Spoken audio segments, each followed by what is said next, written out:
Access more. All right. Well, Clay Scroggins, thanks for coming on Hey Luskos. Listen, it is my pleasure. Straight ChickfilA, my pleasure. Straight ChickfilA.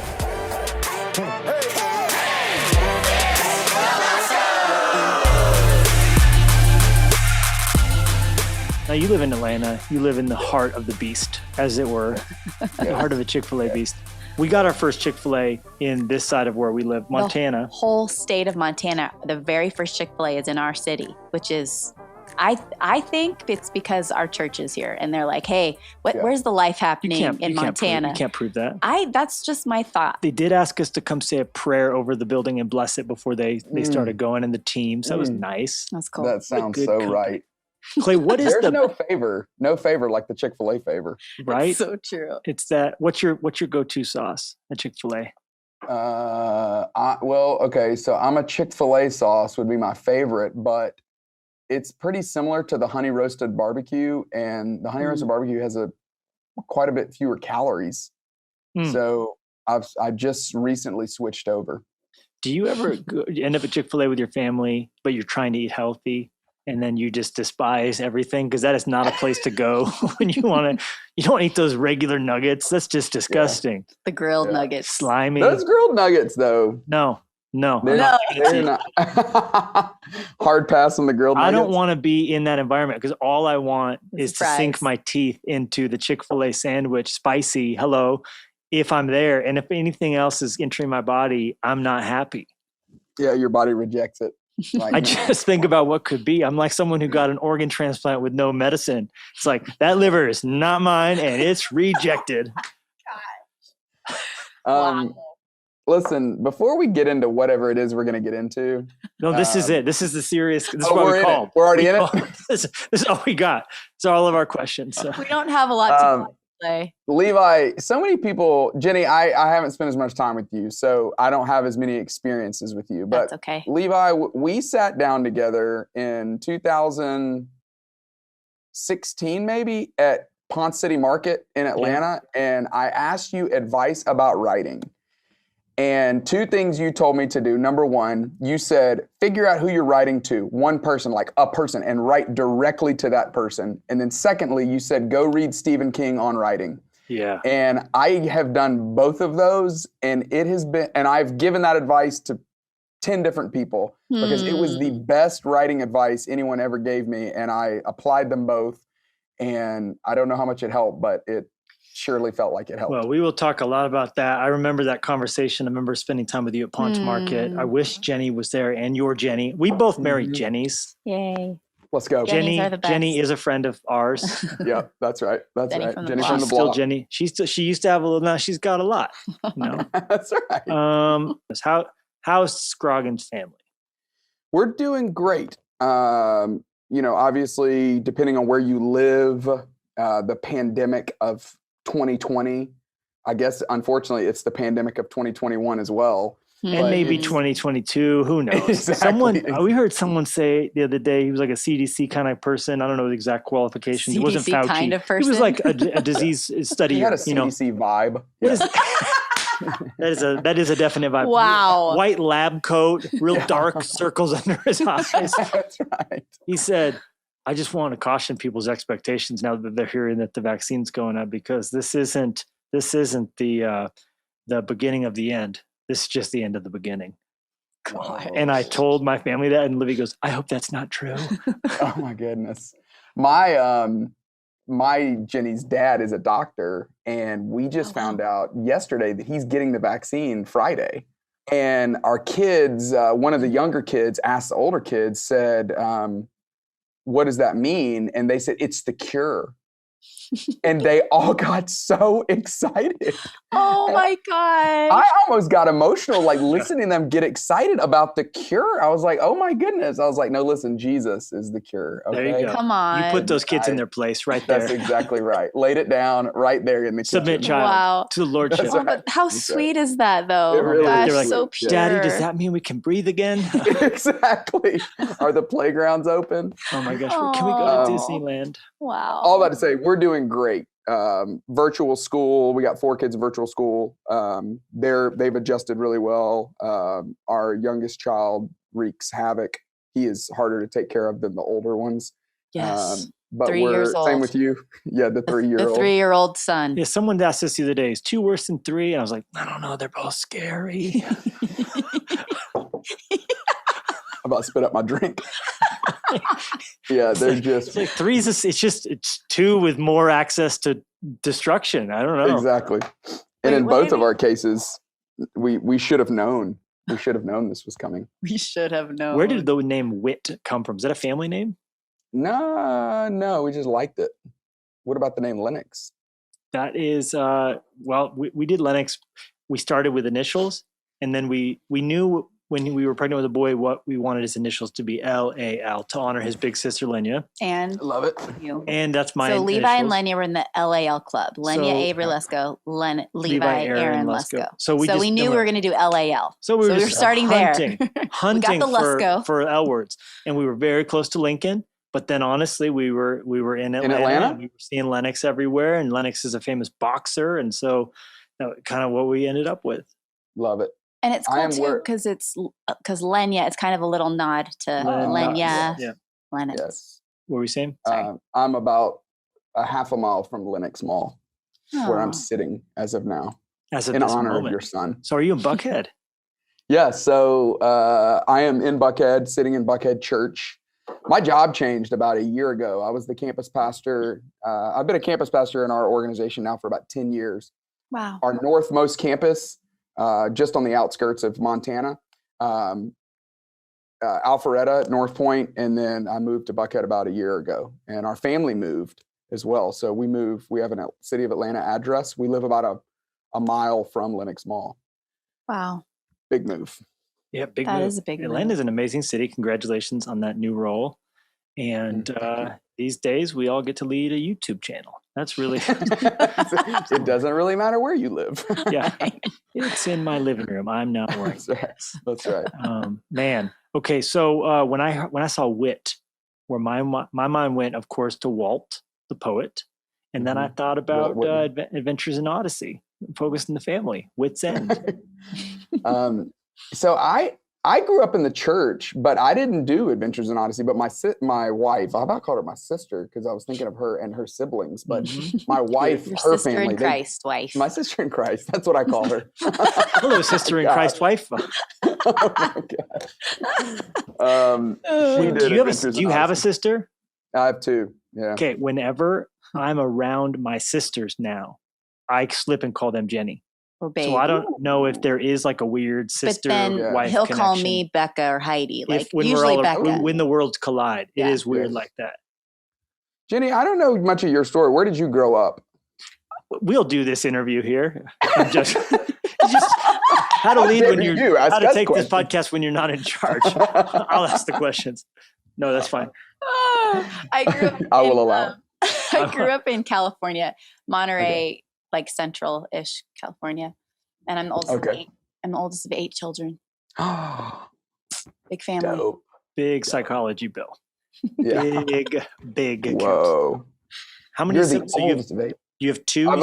I'm in the middle. Older, younger sisters. Yeah. And middle boy. You've got a brother too, right? I'm one of 5. Oh, okay. So 2 brothers, 2 sisters. Okay. Where are you in that mix? I'm second born, oldest boy. Now, do you feel, what do you make of birth order stuff? Have you ever read any of that stuff? Like your birth order tells blah, blah, blah. Yeah, I would say I've dabbled in it. Same. Our oldest child, Lucy, she's 11. I mean, she fits the stereotype. And I'm a middle child and I fit some of it. I'm a peacemaker. I like harmony. But I think being the only boy, that gave me a different dynamic. I was more the entertainer. I was your life of the party.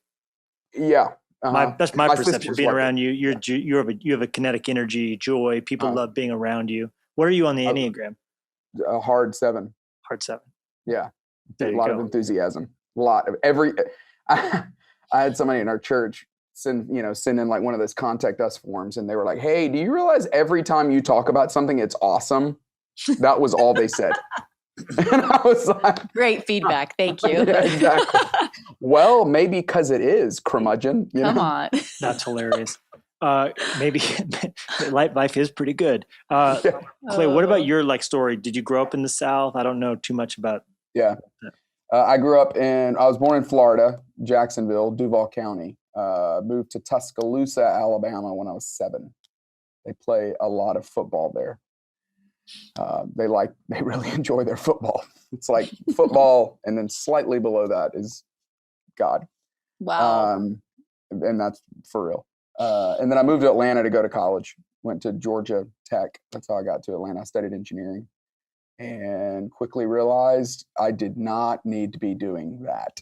So that's when I got connected to North Point. I was a high school volunteer. I led a group of high school students from 9th through 12th grade. That was where I fell in love with, I think it's where I really fell in love with ministry, honestly. And wow. Moved to Dallas, Texas to go to seminary.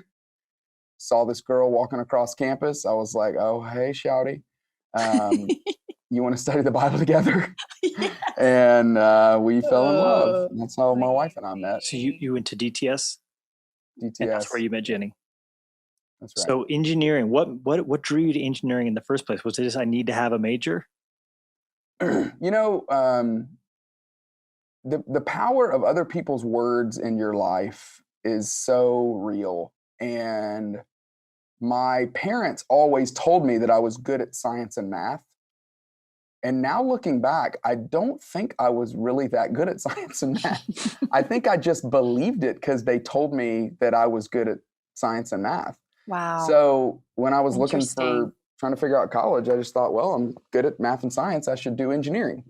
And Georgia Tech has a really good engineering program. They also have a good management program. I should have done the management program, but I was pretty stubborn, wanting to please my parents. And so I stuck it out, even though I hated it and was terrible at it. So wow, that is so interesting. So having had experience that where you kind of you were living out of what was being spoken over you, how has that impacted like raising your kids and speaking over them? Like, how do you encourage them? Like, what does that look like for you guys? Yeah, I hope we do it as well as both of our parents do it. My wife would say the same thing about her dad. Her dad was always, she tells the story of, she went to Texas A&M, which, Texas A&M has Breakaway. Ben Stewart led it for a while after Greg Mott. I mean, it's probably the biggest college ministry in the world, maybe. They'll have like 10,000 students on a Tuesday night in the basketball arena. Or a YouTube channel. What did you say? And now a YouTube channel. Anytime someone says numbers, I just like to say, and now you have a YouTube channel. That's right.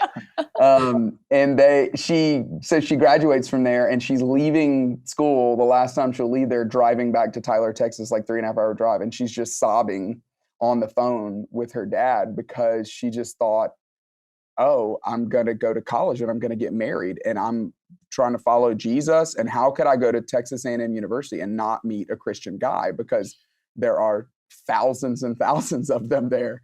Wow. And her dad, she just talks about how in that moment, I mean, it was like boxer in the corner, in the corner of the ring. I mean, he just was hyping her up, just like, listen, you got all the goods. You're amazing. You're phenomenal. You're so great. God's got a huge plan for you. Don't even worry 1 second. As soon as the right guy comes along, it's going to be so clear. And then probably 4 months later, we met. So yeah, I guess the long answer to your question is I hope that we live up to that model that they set for us, that if you speak words over people, oftentimes they become self-perpetuating, and God allows those to be the foundation, the roots that the fruit really gets built out of. And so that's what we're hoping for with our kids. Yeah. But, wow. That's awesome. And you have 5 kids. Your oldest is 9? 11, 9, 7, 5, 3. I was way Those off. are their ages. Okay, so those are their ages. Like it's not Stranger Things. This is 11. This is And- 11. Yeah. What George Costanza wanted to name his. Yeah, 7. Yeah. He's like, I got the perfect name. 7. It would be a good name. It is kind of a cool name. Yeah. Honestly. Perfect number. Okay. So why is it perfect? You're an engineer. Oh my gosh. Is this a test? Is This it- is only a test. I don't often have people with engineering degrees on here who have ended up in ministry. I don't know why it's perfect. It 7 is days of really, everyone creation. loves 7, right? Yeah, it's God's like the perfect, it's the heavenly number. It's the complete number. It's how many Harry Potter books there were, colors in the rainbow, notes in the musical scale, days of the week, spirits So you before know, the throne. but you're not an engineer, so I'm you don't not have to be an purporting to be engineer an to engineer. know. I'm just asking. I just want answers. I don't know. That's but Scientific. you just Every days you grow a new layer of skin. Every 7 days you grow a new layer of skin, right?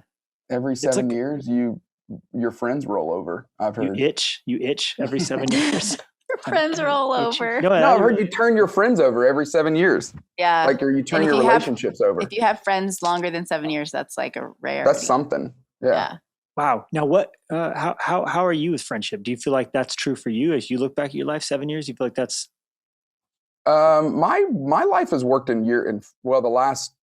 my ministry career has worked in sets of 4. So I was a high school pastor for 4 years. I was a campus pastor at one of our more rural campuses for 4 years, in Alpharetta for 4 years, and then now here. So so I feel like my relationships have kind of followed that, and then I've had a few. What's that little song that they teach you in school? Make new friends, but keep the old. One is silver and the other's gold. Yeah. I feel like I've definitely had a few friends that have lasted over all those seasons for sure. Wow. what have you learned about friendship that's been helpful to you? Well, negatively, I've learned proximity is a huge deal for me. I am so much better with the people that I'm with on a day-to-day basis. Friendship gets hard as an adult. You know, when you're like young, you can make friends like that. It's just easier. You don't have to plan it. Everything's more spontaneous. You get to our stage of life, and I'm like, you have to calendar friendship. You have to you got to really be intentional. True. So true. But I feel like, I feel like for specifically men, it's a real epidemic that men do not have friendships. John Mulaney, in his most recent Saturday Night Live little monologue at the beginning, talked about that. He was like, "What?" He's like, "I was talking to my dad the other day, and I just realized he has no friends. Why do adult men have no friends?" But it is so true. And then he does this whole thing about Jesus, about how that's what makes Jesus so amazing. He's like, whether you believe it or not, man, the guy had some really good friends, which I think that's pretty awesome. He did. That is amazing. Yeah, but you've got to be intentional about it. And what was that? I think Matt Chandler said at Passion Conference last year, a couple of years ago, if you're 90% known, you're unknown. So I think that's what I'm really trying to pursue, is trying to be with those brothers, those friends that I've had that have been decade-long friends. How can I continue to open up my life to them so that they'd really know everything and not just the parts I want them to know? Yeah, that's great. So I mean, wise. those little bumper sticker quotes or Twitter quotes are really, they're oftentimes well traveled because they're true, but that whole idea that you're only as sick as your secrets. And just, do you have people who you've been vulnerable with? That's such an important question for everyone listening, for all of us to ask. I think, especially when you hear about a high, we're all in ministry world and church world, and when someone who we've run with has had a moral failure or a scandal, I think it's always a chance for us to give pause, remember that we're all, none of us are immune to temptation, and just ask those questions like, who do we have vulnerability with? Who do we have, that from you and I both we all started in youth ministry. It's those little plain, simple things. It's the small groups, it's the accountability partners, it's the people that you're confessing your sins to. And there really is incredible power that comes from that. Yeah. Well, and it's who can you be vulnerable with, but also, am I utilizing that? Like, cause you could have a bunch of people around you, but are you actually, like you said, are you actually taking the time to let your guard down and be vulnerable and let people in? That last 10%. That's the hardest one, or the hardest 10. That's for sure. Now, we've brought up your kids, so I do want to at least just ask this. When you think about your parenting, you and Jenny, what are you the most proud of about how you parent? And then obviously the follow-up question would be, what is your area where you want to grow in the most? What are you most eager to grow in as a parent? The thing I'm most proud of, fortunately, I feel like we had a lot of really good training. Both of us have good models in our parents. And then also we, just being around, both of us spent a lot of time around church, both growing up in church, but also both of us served in student ministry in college, and then even going through some great premarital counseling with a couple of mentor couples. And we heard it over and over again, and we've told people it over and over again, but I just am more convinced of it now than ever before. But the greatest gift you can give your kids is a great relationship with your spouse. And I feel like that's what I'm most proud of, is that I really do. I love my wife more than I love my kids. And that's not a value statement about my kids, but it is just something that we have both really been committed to, but also I feel really grateful that she's made it. She's really easy to love. I'm a lot harder to love. And I think she loves me more than she loves our kids as well. We went this weekend, we had a little night away. We got this family friend in Atlanta that has a guest house. You're balling when your house has got like another house to it, So they got this guest house behind their house. Yeah, exactly. They let us use it for the night. And it was so crazy because our kids, they were complaining and moaning and like, why are y'all doing this? And why do you not want to hang out with us? And I don't understand this. This is ridiculous. And, then they always like escalate to like, you don't love us, that kind of, that's when you like, no, you're manipulating us. Like, we're not doing that. So anyway, it was so great to be like, listen, I unashamedly want to go hang out with your mom without you. And that says nothing about you. I just really like her and I want to be with her. So that's what I'm probably most proud of. The part I need to get better at, I love my job. I'm passionate about my job. My job, especially in this season, is heavy right now. I mean, there's so many, every decision is a weighty decision. Even the little ones that used to be little, they're now bigger ones. And I feel like every decision I'm making is disappointing someone. And I am having a harder time than ever leaving all that at work. That's never, I would have, 5-10 years ago, I wouldn't have said that was an issue. But right now in this season, I feel less present at home. I feel more distracted in my head. I feel like it's harder for me to be really present with my kids right now. And I don't want to have a regret that I was too distracted or not there with them. Yeah. That's a great insight. Jeez. So good. Have you figured that out yet? Parenting?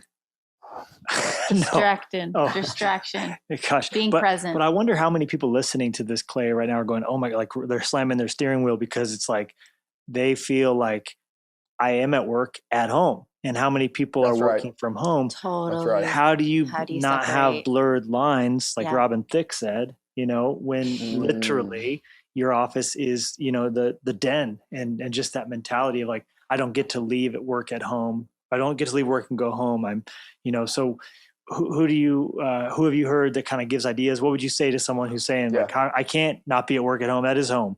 We did, back in, this would have been March of 2020 when the pandemic first hit, we started pushing out a daily podcast through Buckhead Church. And we did it for about probably the first 60 days of the podcast, or at least the 5 days of the work week. But one of the people that we talked to was John Acuff, because he's worked from, John's a writer, and he used to go to our church way back in the day. And then he moved to Nashville to work with Dave Ramsey, and then eventually wrote, what did he write? Stuff Christians Like, I think was the first one. Now he's all business. He's all business these days.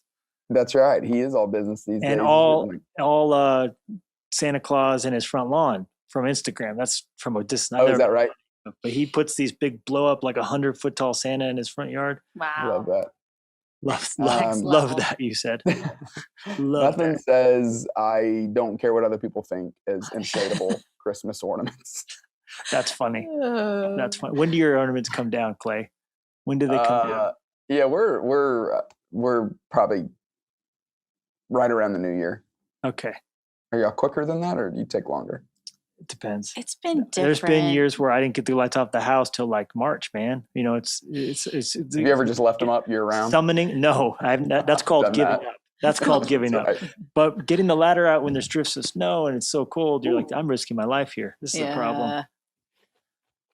John gave us some great practical insight though on how do you work from home? How do you separate? You know, and he really talked about, hey, waking up in the morning and go take a shower and go put clothes on. Like, as wonderful as it is to be able to, like, you know, wear sweatpants to work, it really does make a difference just putting your shoes on and then just having a space that is your dedicated workspace. Even if you live in a 800 square foot apartment, even having a corner of the room where you know, with the desk where you say, that's where I work, and really trying to, I mean, I think there's been a lot of studies done even on particularly around sleep, that if you put a TV in your room and, you know, you're always watching TV in the bed, or if you're always on your phone in the bed, or if you're doing work in the bed, that one key factor to sleep is really like letting the bed be, that's the place where you sleep.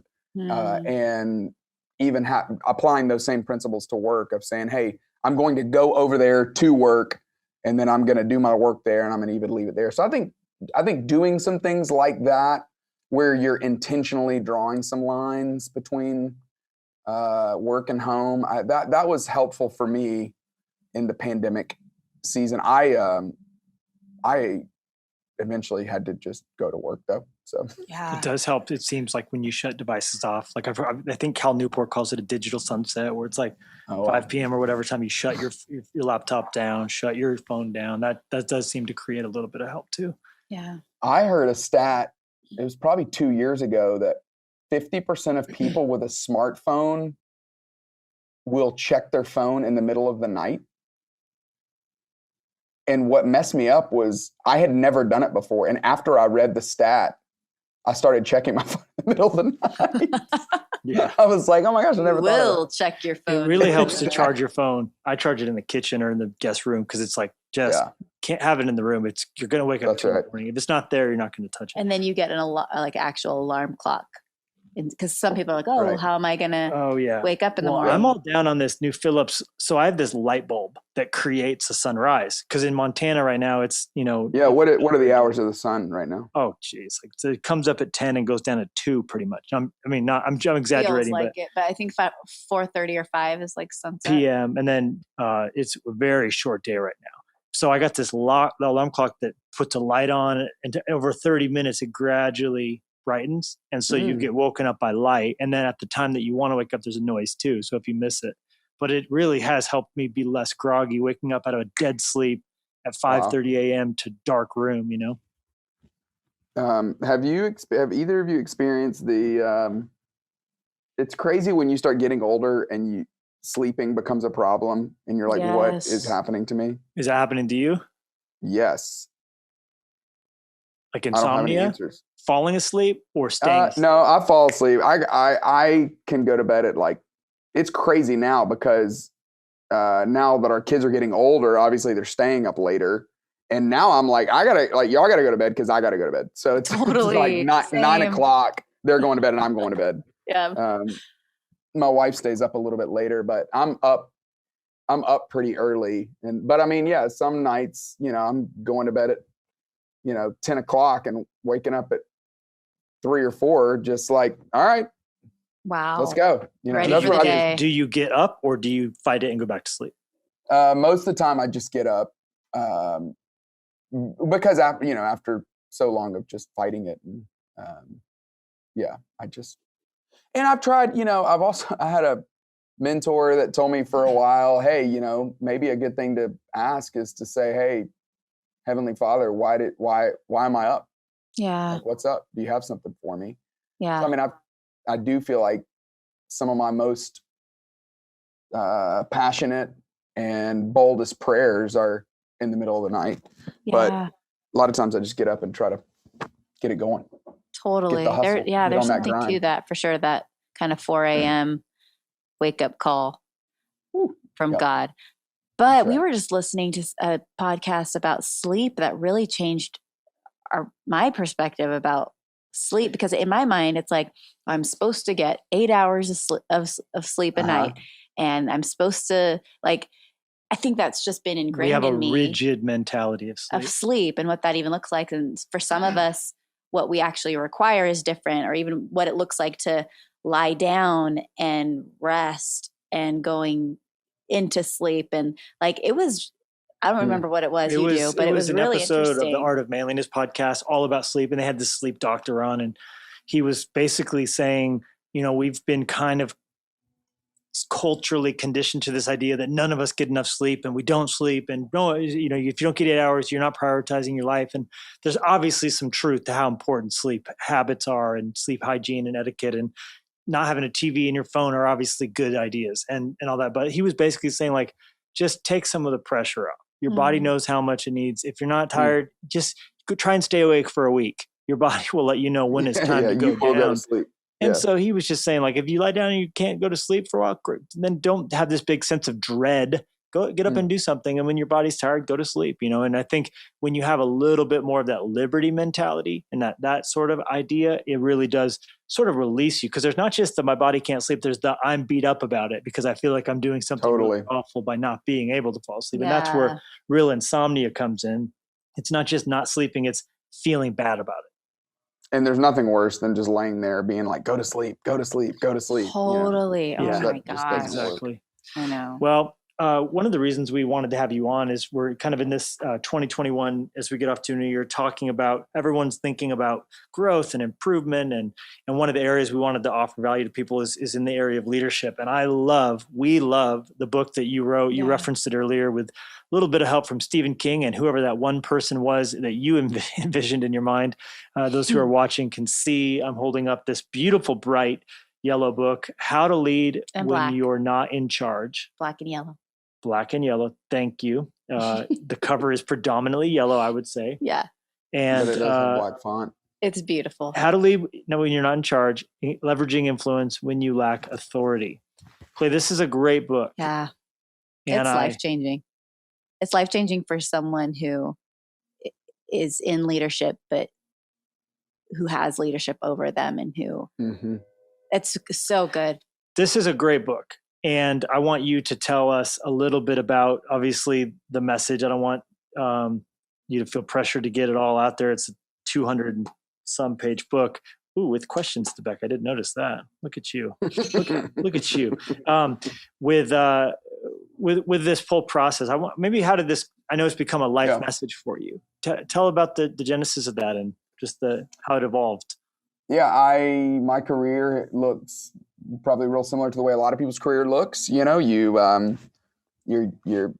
get out of college and you're just trying to get a paycheck. You just want to make ends meet. And I had this strong desire to go into ministry. So I go to grad school, get my first job as a student pastor.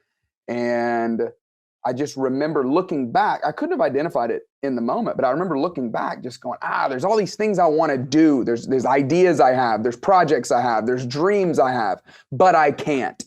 And if somebody were to come to me, in a time machine and go, okay, well, why can't you? I would say, well, because I am a boss. Everyone is in charge of something, but I'm not in charge enough. And once I get in charge enough, then I'll be able to fill in the blank. Right. So we've all got something to put in that blank. Yeah. And what happened to me is I would get more, they would ask me to take more responsibility. And so I went from being a student pastor of 100 kids to being a student pastor of 700 kids. And then I went from being a student pastor to being a campus pastor. I had 5 staff as a student pastor. And then I moved to having 50 staff. And then I went to a church that was sizably larger than that one. And in every move, I kept thinking, now I've got more authority. And so now I'm going to be able to get done all that I ever wanted to and hoped and dreamed and wished for. And in every one of those moves, there was there's the honeymoon season. And then there was this season of letdown where, the first idea that you try, or the first project that you go for, or the first change that you make, somebody from above comes and says, nope, we're not going to do it that way. This is actually the way we're going to do it. I liken it to, you remember when your kids, maybe Lennox is still on the stage, where you go to the grocery store, you put him in that little cart that's got the steering wheel on it, you know, and he'll turn it left. And like, I fashion myself as a fun dad. And so he'll, you know, our kids will play along and I'll turn the cart left and then they'll turn it right and I'll turn the cart right. And eventually, you know, my wife will text us and be like, hey, are y'all coming home? And be like, oh, we should We're be just coming driving home around right the now. grocery store. Exactly. And so they'll see the candy aisle and they'll start like turning the wheel and the cart just keeps going straight. And they'll look up at me with all this disappointment and disillusionment and frustration. And I feel like everyone in leadership, everyone exactly the way you put it, Jenny, everyone who has leadership but still has leadership over them knows that feeling where you go, yeah, but I've been turning the thing left, but it keeps going straight. Maybe the wheel is broken. And the book is really, it's an encouragement. It's hopefully an inspiration. Hopefully it's a challenge. Hopefully it's practical enough that somebody could go, it's not that the steering wheel is broken. It's that the steering wheel doesn't work based on authority. The steering wheel works based on influence. And it doesn't matter what position you're in, what level you're in the organization. If you can learn how to cultivate influence, then you can get the steering wheel to turn left when you feel like it needs to turn left and right when it needs to turn right. That's such a helpful illustration. Yeah, and I think everybody has felt what you're describing. Yeah. Everyone has felt both the disillusionment or the sense that if I had my boss's job, I would do things differently. I know exactly how this department should go or this company should go, team should go. And we tend to, it seems like you're saying, really overestimate what we would do with authority that's not ours, but similarly underestimate what we could do with authority that currently is ours. Wow. Yeah, I think most people, and I've found it in myself. I mean, this book is it's my own journey, but I think it's all of our journey. Right. It's just easier to blame. It's easier to blame somebody else and say, well, I can't get these students to do this, or I can't have the student event that I want to have, or I can't do what I want to do with our church, or I can't do what I want to do with our team or our company, whatever, because of whoever. And we usually don't blame the people under us. We usually don't even blame ourselves. We usually blame our boss. It's just easier to blame the boss. Yeah. Right. And you know, my hope that the thing is this never ends. I feel like I am deeper. My life is in more need of these principles now than it was when I wrote it. That I still need to figure out, how do I cultivate enough influence through what God has entrusted me with and not worry about the bigger stage or the bigger team or the bigger job or the bigger opportunity, but can I be trusted to create an oasis of excellence with what God has entrusted to me right here, right now? Wow, that's beautiful. An oasis of excellence. That's what I'm trying to do. But it is, it's hard because you just feel, I love that I didn't write the subtitle, but I think the publisher wrote that subtitle that, when you lack the authority you think you need to be able to get the things done that you want to get done, it's just easier to blame as opposed to looking in the mirror going, all right, what can I do, as you put it, Levi, with the authority that I currently do have? You talk pretty candidly about the fact that you work for one of the most well-known, gifted, speakers, leaders in that Christianity has, in the world today. And Andy Stanley, who we had the joy of having on season 1 and talking about his new book, Better Decisions, Fewer Regrets. And that was an incredible episode. We have an enormous amount of respect for Andy. And what was amazing for me was your being willing to be vulnerable with the process of grappling with your own insecurities, with living and serving in the shadow, as you put it, of an oak, right? And but I love that because everybody can relate to that. Everybody can, whether they have a sister, it's like who's the best soccer player in the world, or imagine Jesus' little brother, right? It's like James, like but they're still relatable. But the mentality that you've chosen to bloom where you're planted and see that as an asset and not a liability, I think that's just a game-changing perspective. Well, that's such a huge part of my story. And it's easy for me to talk about for a number of reasons. Number one, I have so much gratitude for Andy, and I met with him a couple months ago, and there were some things that I wanted to talk about, but even before I got there, I had written out this page I was like, hey, this is going to be awkward and weird, but can I just read this to you? I just read out all of these things that I felt grateful for. I was like, hey, I went into ministry because of you. I saw you and I thought, I want to be a pastor like you. You went to Dallas Seminary. I went to Dallas Seminary. I met my wife at Dallas Seminary. I have 5 kids with my wife that I would not have if I had not gone to Dallas Seminary. I preach the way I preach. I'm trying to make a name for myself, but I model what I do after you. I got to publish because of you. I pastor because, so many things. So it is so easy for me to just start with gratitude and go, I am immensely grateful for what God has done in me because of him. Wow. And at the same time, I am so grateful that he has never once asked me to be him.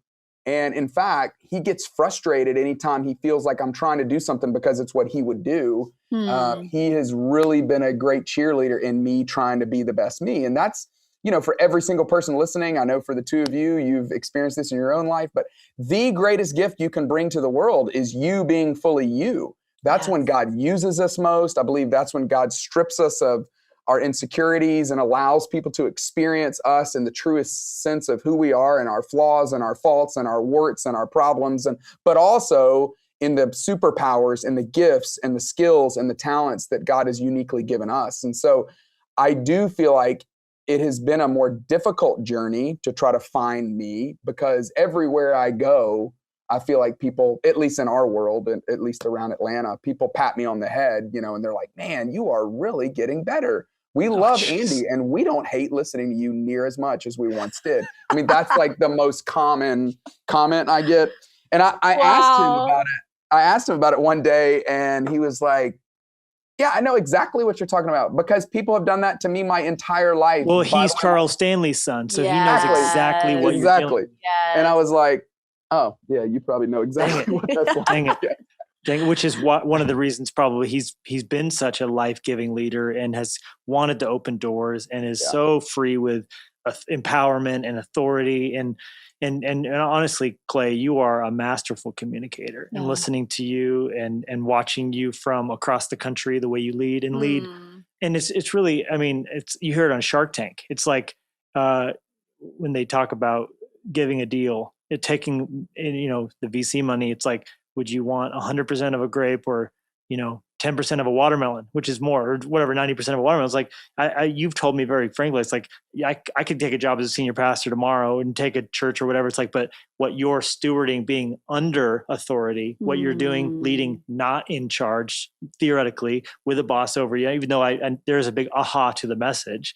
And the thing that people are going to be most surprised by that struck me is that the aha component of, none of us are in charge, senior leader or not. And that's kind of the big catch, is that this is a book for senior pastors. This is a book for presidents of companies, because nobody ultimately is in charge of anything. And if anybody listening to that would push back on that, I would just ask you how the last 13 months, tell me what you've been in charge of precisely. Exactly. Exactly. So we're all leading, not in charge ultimately. So that's kind of the big gotcha to me that was so great about how you wrote this. But ultimately, you've leveraged that as an asset and chosen to see Andy Stanley and the leadership over you in that column, not in the liability column. And that's changed your perspective. Wow. Yeah. Yeah, for sure. I even hear the book is built on a myth, the myth that you've got to be in charge in order to lead. And until you're in charge, you're not leading.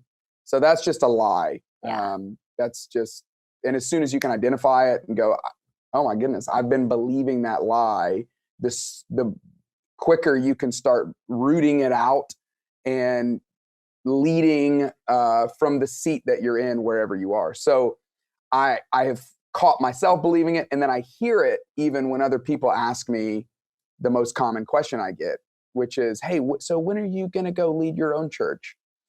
And there's so many lies in that statement. Right. That question. No one has their own church, right? Right. But secondly, I think cults. I think if you have started a good old fashioned cult, you get to lead it. it's yours. You can have all it. If it's in Christianity, Jesus lays claim to his church. Yeah. That's right. Yeah. But the idea that until, it took me a while to pick that up, but I started realizing, oh, what you're saying is that I'm just treading water, or I'm just twiddling my thumbs. I'm just waiting, and I'm just kind of passing the time until I get into that position as a senior pastor. And it's a tempting lie to believe, because it excuses what we do right now. But I just am more and more convinced that no, I hope someday, I think that's probably in me to do that someday. But until then, I'm not going to wait to start leading. I'm going to start leading right where I am. And yeah, the twist of it all, like you said, is not that once you get to be in charge, then all of a sudden the magical powers of leadership just all of a sudden arrive. Totally. They just don't. No. Even the greatest leaders, even the ones that are, really in charge, they lead through influence. They lead because they've invested in others. They've cared about others. They've cast a vision for others, and others believe in them, and others choose to follow because of the influence they have, not because of the authority they have. All of us are volunteers. At any point, everybody listening to this, you might get a paycheck and feel like you're in a tough spot. But the truth is, we're all volunteers. You could go stop. You can stop what you're doing whenever you want to do it. Right. And you can go get another job. And so we may as well just start now, leading like people who are trying to cultivate influence, so that when we get to be in charge, we'll be able to leverage that same kind of influence. Yeah. Wow. I love the section of the book where you talk about ownership of yourself, leading yourself first. And I think that's such an important thing to think about, is that before you have anybody under you that you tell what to do at the restaurant you work at, or, the bank that you work at, ultimately you have to begin with leading yourself. And that's one of the 4 behaviors. I'd love to have you talk about all of them, but really just talking a little bit about that. What are some of the favorite things or principles in Clay leading Clay? Yeah, I'll say 2 quick things about that. Number 1, it's weird to think about your body as an organization, but it kind of is, that you are leading an organization. The primary responsibility of leadership that you have is this little organism, this little organization that God has given you. And it's why when you see someone who can't show up on time, they cannot get this organization organized enough to get the stuff ready so that they can be there when the thing starts. Or when you see someone who lacks self-control, they can't regulate this organization enough to not say everything that they want to say, or to not say what they want to say whenever they want to say it. You realize, oh, you have not mastered this leading this organization yet. Wow. And the one of the greatest statements of leadership that Jesus gives us is, as soon as you can be faithful with the little bit God has entrusted you, you are now a prime candidate for God to entrust more. Right. And so as you master the things that he has put under your domain or your control, that's when you're proving that you're ready to be, you're ready for more. Tom Watson, not the golfer, but the CEO of IBM, he says, nothing so conclusively proves your ability to lead others as what you do on a day-to-day basis to lead yourself. That if you want to show I'm ready to lead others, you start by leading yourself. That's where it all starts, is this thing right here, this person right here. Can I lead this person? And then secondly, the best way we can lead ourselves is to become more aware of what's going on inside of here. You can't get to where you want to be until you know where you are. And I use that little, you remember the map at the mall? I remember when Lids came to our town, they put a Lids in our mall. You go to that directory and you scroll down the list, yes. Lids, B7, then you look on the map, you're like, oh, there's B7. And then you have to find another very crucial piece of information. You have to find that little star that says you are here, because you can't get there until you know where you are. And that really, if I could encourage younger leaders, older leaders, anyone who's going to say, all right, I want to start leading myself well, the most clear thing to do, it's not the easiest thing, but it's the most clear thing you can do, is to determine, okay, I want to start leading myself well today. What do I need to do? Well, you got to figure out where you are. You got to find out where you are. And the reason, one of the best things God's given us in regard to authority are bosses who are willing to help us figure that out. So, the more willing I am to go to my boss and say, hey, I'm trying to figure out exactly where I am, not in proximity, not in, on the map, but what am I good at? What am I not good at? Where do I need to grow? Where do I need to stretch? Where do I need to change? What do I need to quit doing? What do I need to do more of? Would you help me learn more of that? My guess is, to everyone listening, there's either a boss, there's an older mentor, there's some coworkers, people that know you really well, that they would love the opportunity to help you figure out exactly where you are. And as soon as you know where you are, that's the best first step in getting to where you want to be. That's some life-changing stuff. No doubt. Both of those things are huge. If we were just aware and leading our own organization. I've never heard that before. That's so like your good. own body.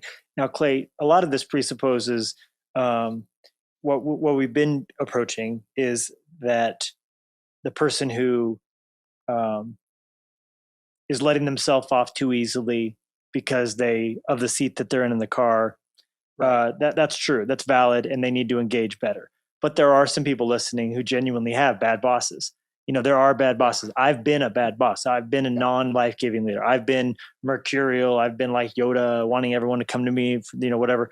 So what would you say to the person who's like, man, I get it. I'm checking my heart. I'm trying to lead myself. I realize there's some things I can change, but man, my boss really just is Michael Scott. What do I do? How do I serve under someone who's exercising their authority like Jabba the Hutt? Wow. Yeah. It's a good question. One of the most encouraging things that hit me in the middle of all this, because I did this talk a bunch of times, and people stand in line afterwards when the talk is good. When it's not good, they just all leave. But on the days where it seemed like it helps, that's people, why they all leave all the time. Exactly. We've all had that. The first question is, well, that must be easy for you. Andy Stanley sounds like a great boss. My boss is exactly what you said. So I have absolutely spent a lot of time thinking about that. And I think over time it hit me that, and here's one encouraging thing, is that God is not surprised by your bad boss. That's good news, that God's not in heaven going, oh my goodness, you're totally right. Your boss stinks. Like I had all this for you to do, but he's like, never mind. Exactly. Never mind. I There's no can't hope for because you. your boss is bad. Wow. If we just think about, it would take us 60 seconds to name probably 8 bad bosses throughout the Old Testament or the New Testament. And under those bad bosses, God still accomplished his purposes, still accomplished great things. That encourages me today. And I hope it encourages somebody listening today, that God wants to do something powerful through you. Yeah. And he's not waiting for you to get the perfect boss to do it, that he can do something great through you, even under a bad boss. He's worked under bad leadership before, and he will work under bad leadership again. And so hopefully that's encouraging. And it also is, it puts us back on the hook a little bit. Leave out, use your off the hook statement. Yeah. And then I would also just say, the best lessons we learn, the most growth we experience happens under bad bosses, unfortunately. That it's during those difficult seasons where you feel micromanaged, or someone told me the other day, I feel like my boss has taken my sparkle.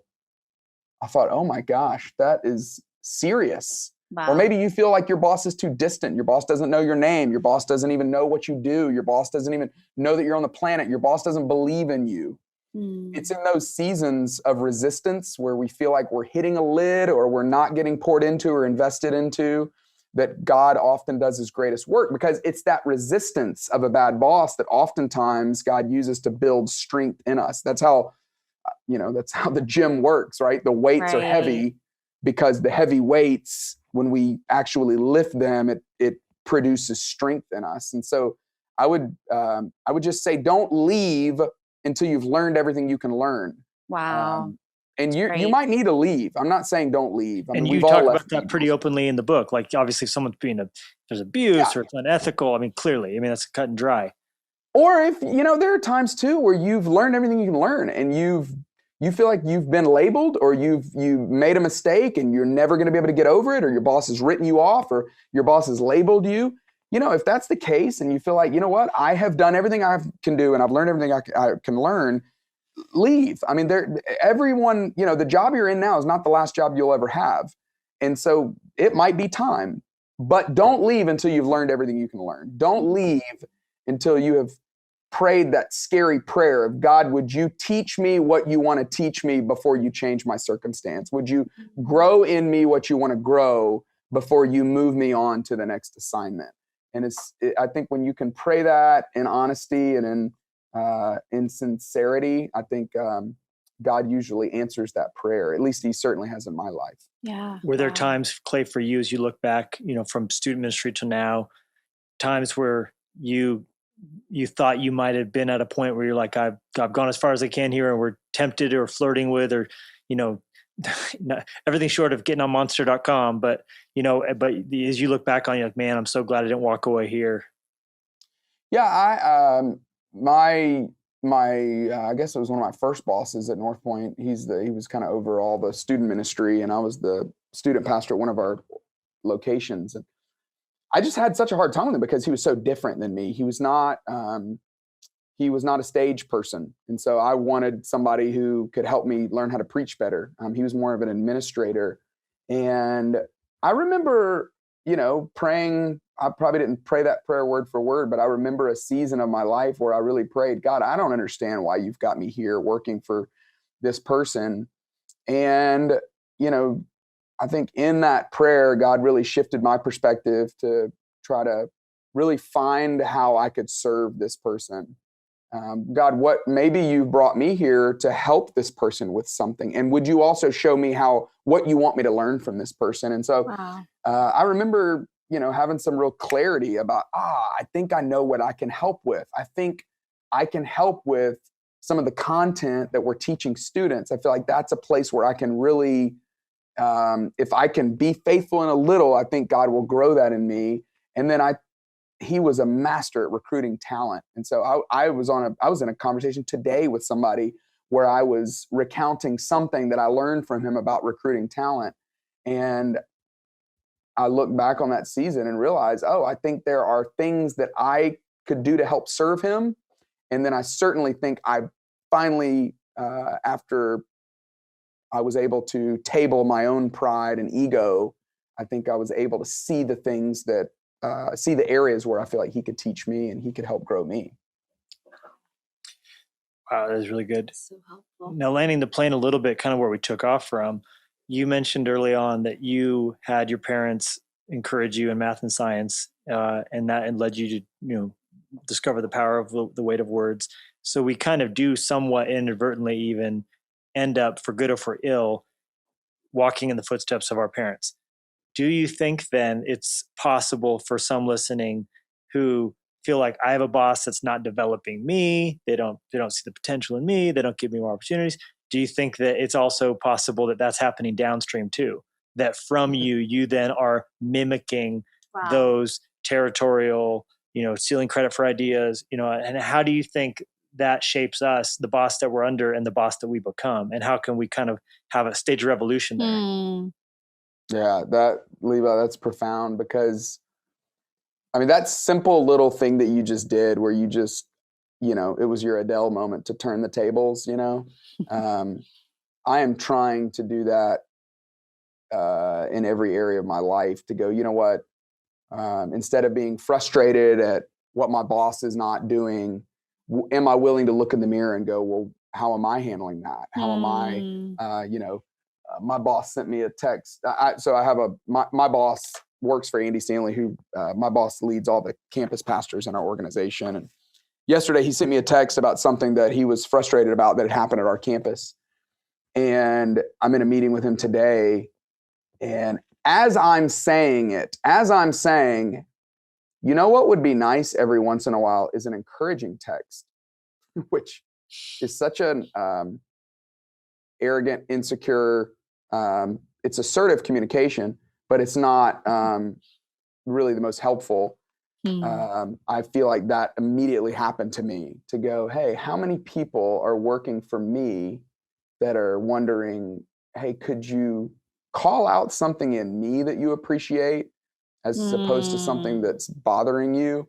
That would sure be life-giving to me. So I think just learning that habit of anytime I feel that frustration or feel that a lack or a way that somebody on the other side of me could change, would I be willing to flip that around and look in the mirror and go, okay, what is this saying about me? What is this saying about an area of my life where I need to grow? I think that's such a healthy habit of self-awareness that it does not come intuitively to me, because I am way better at pointing out other people's stuff than I am at looking it's so in the mirror. easy. It is just too easy. But what you're describing is a sort of leadership jujitsu. It's channeling a negative force and turning it to your advantage. And it's giving what you want. So I wish I got this. I'm going to instead pivot and do the opposite, as opposed to passing that gene on and creating everybody under us doing the same thing under them. And that's the beautiful complexity of this upside down kingdom. To find your life, you lose it. So it's like feeling that, going to give this. And man, I thank you for this resource. I hope. Thanks for your vulnerability too. I guarantee you, these people who are listening, these both of them are blessed today listening to this podcast. Yes, because I will go back and listen to it, and so will Jenny. So you're going to re-bless us, man. But I applaud you, because I know that in life I'm not in charge like I wish. I tend to wish I was, because even this, like, I can be not in charge because I'm not in charge of as much as someone else. So I might be the key leader, quote unquote, but I look at someone else of a church with a bigger budget or this opportunity and go, well, I'm not in charge of that. And it's that 1 talent, 2 talent, 5 talent. We all tend to bury our talent in the ground when we feel like it's not as many talents as someone else got. So how to lead when I'm not in charge of what I wish I was. So I think for all of us, you've given us a lot to think about. So this is one of those rare occasions where the price of the book is worth it just for the title. True. Because it's a reminder, even if you read nothing more, and everyone should read more, but it's like that book, What's It Like to Be Married to Me? Yeah. That's one of those ones, like, it's worth having it around keep it on your nightstand, just to see the title every once in a while. And so well done to Stephen King. Shout out Stephen King. Who was the and just person? Hey, Stephen, if you're listening, we want you on this podcast. Get on the Lusko podcast. You owe it to Jenny and Levi to get on this podcast. I can't help it. When I'm touched by something, I got to share the love. And Stephen King's book on writing, if anyone listening is thinking about writing, that book is up there. I would love to ask him questions. He might creep me out a little bit, because he is Stephen King. He is Stephen King. He is. Man, hey, let me just say too, to the two of you, I've talked to enough people that have worked for the both of you. You need to write a leadership book. And when you do, Leadership Jiu-Jitsu needs to be the title of it. Dang. That's a great title. Seriously, right? We'll file that away for a rainy day. Thank you, Clay, for your life. Please give our love to your family. And we encourage everyone to follow you out the door on social media. I don't know where I was going with that. Follow you on social medias. Listen to your messages at, what's the Buckhead Church? Why would they listen to your talks? Buckheadchurch.org. Yeah, buckheadchurch.org. Buckheadchurch.org. And pick it up. How to lead when you're on church. We're so grateful for you, Clay. Thank you for taking the time to be with us today. Thank you so much for listening. And be sure to swing by LeviLusko.com to see what's going on in our world, and make sure to subscribe so you don't miss a single episode. In the meantime, we would love to connect with you on social media. Jenny and Levi Lusko, out.